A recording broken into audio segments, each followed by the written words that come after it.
Welcome to Relaxed Reddit Readings. Today we have 3 Reddit stories for you. Reddit drama that will leave you speechless.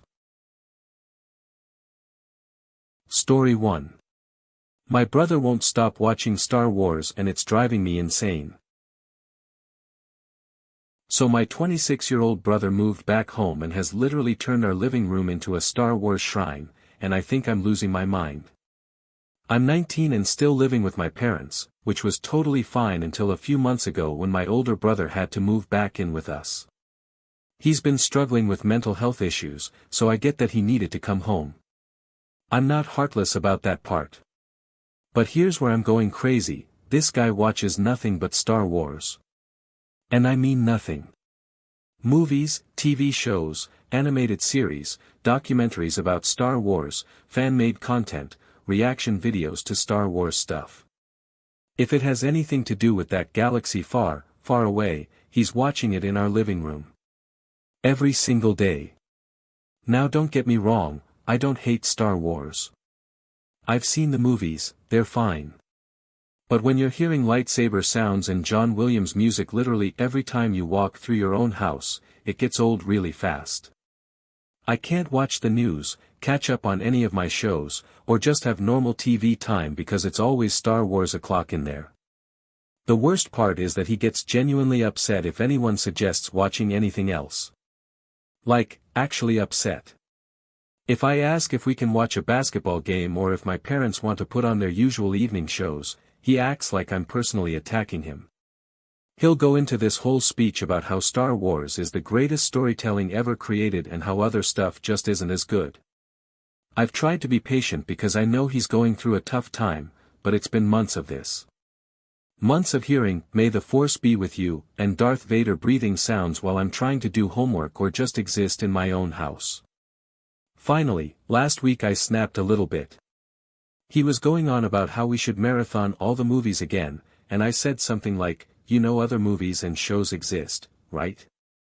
I wasn't trying to be mean, but I was definitely frustrated. Well, you would have thought I told him his dog died or something. He got really quiet and then accused me of not understanding what he's going through and how Star Wars helps him cope with his depression and anxiety. Now I feel terrible because I don't want to make his mental health worse, but I also feel like I should be able to use my own living room sometimes. My parents are staying out of it, which I understand but doesn't really help the situation. I've suggested maybe we could take turns picking what to watch, or maybe he could watch some of his Star Wars stuff in his room sometimes, but he says the living room has the better TV and sound system. Which is true, but still. I'm starting to dread coming downstairs because I know it's going to be the cantina music or pod racing sounds or whatever. Is it wrong that I just want to watch a normal show sometimes? Am I being unsympathetic to what he's dealing with, or is it reasonable to want some variety in my own house? If you're enjoying these stories, hit that like button and let me know in the comments which story you relate to the most. Story 2. I'm questioning everything about my best friendship of 17 years. So I just realized my best friend of 17 years might not actually be my best friend, and it's absolutely breaking my heart. 2 years ago, I moved to another state after getting married. It was a big change, but I was excited about this new chapter while still maintaining my closest relationships. My best friend and I have been inseparable since we were kids. We talk every day, text constantly, and we've always been each other's person since neither of us really has other close friends. When I moved, I totally understood that visiting wouldn't be easy right away. She works full-time, life is busy, I get it. I never pressured her or made her feel guilty about not coming to see me. But then I got pregnant, and this is where things started to hurt. By this point, it had been a year since I'd moved, and she still hadn't visited even once. I was going through this huge life change, my first pregnancy, and I really needed my best friend. The loneliness was getting to me, but I tried to be understanding.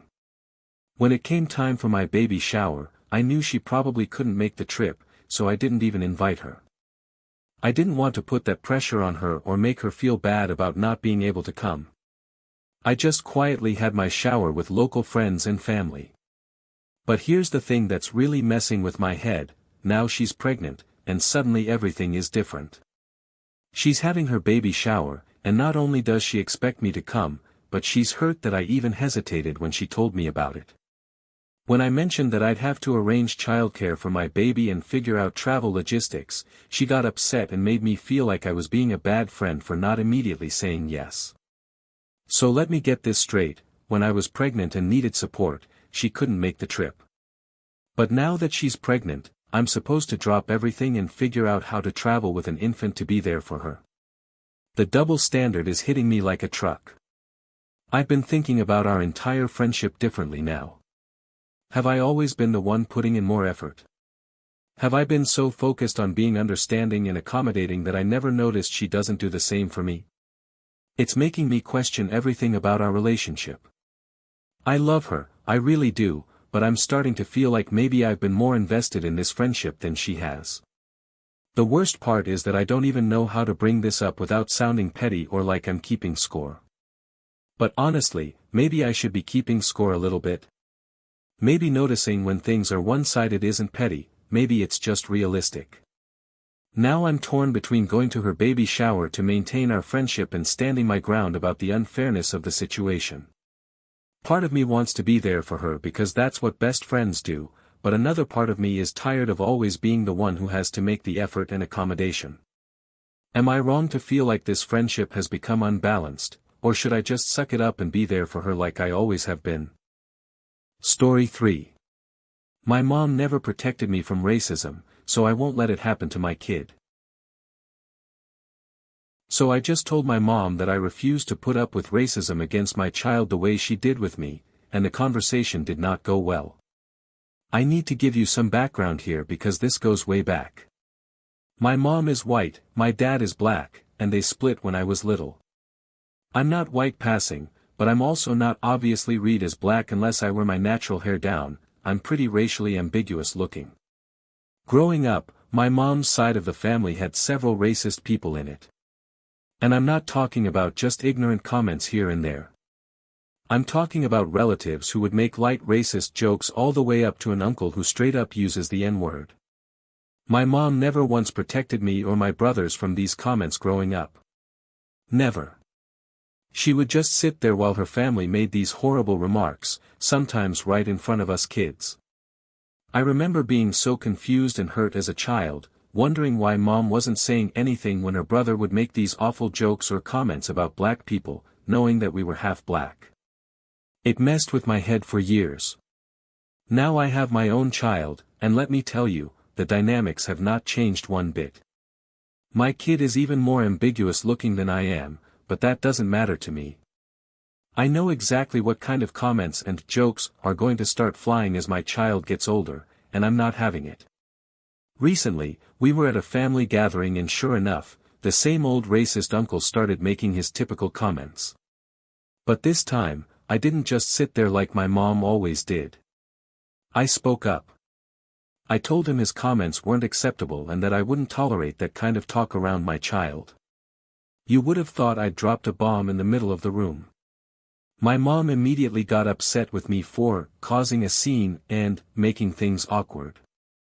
Later, when we were alone, she tried to lecture me about how I need to just let these things go and not rock the boat with family.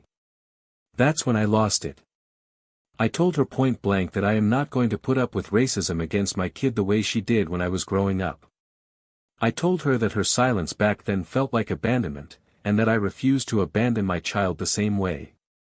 She got really defensive and started talking about how it was different back then, how she was trying to keep the peace, how these people are just set in their ways. But here's the thing, it wasn't different back then. Racism was still racism. Her kid was still getting hurt. And keeping the peace shouldn't come at the expense of your children's dignity and mental health. I explained to her that every time she stayed silent when her family made those comments, she was teaching me that their comfort was more important than my pain. She was showing me that maintaining family relationships mattered more than protecting her own children. Now she's hurt and thinks I'm being too harsh and that I'm attacking her parenting. But I'm not trying to attack her, I'm trying to protect my kid from the same damage I went through. I'm trying to break a cycle that should have been broken a long time ago. The thing is, I love my mom and I don't want to hurt her, but I also can't pretend that her approach didn't cause real harm. And I definitely can't let that same harm happen to my child just to keep everyone comfortable. Was I too harsh in how I said it, or is it time someone in this family finally drew a line in the sand? If you enjoyed these stories, drop a comment telling me which one was your favorite. And if you want more relaxed Reddit readings, make sure to like, subscribe, and hit the bell so you never miss a video. Thanks for watching. If you enjoyed these stories, like, comment and subscribe for more relaxed Reddit readings.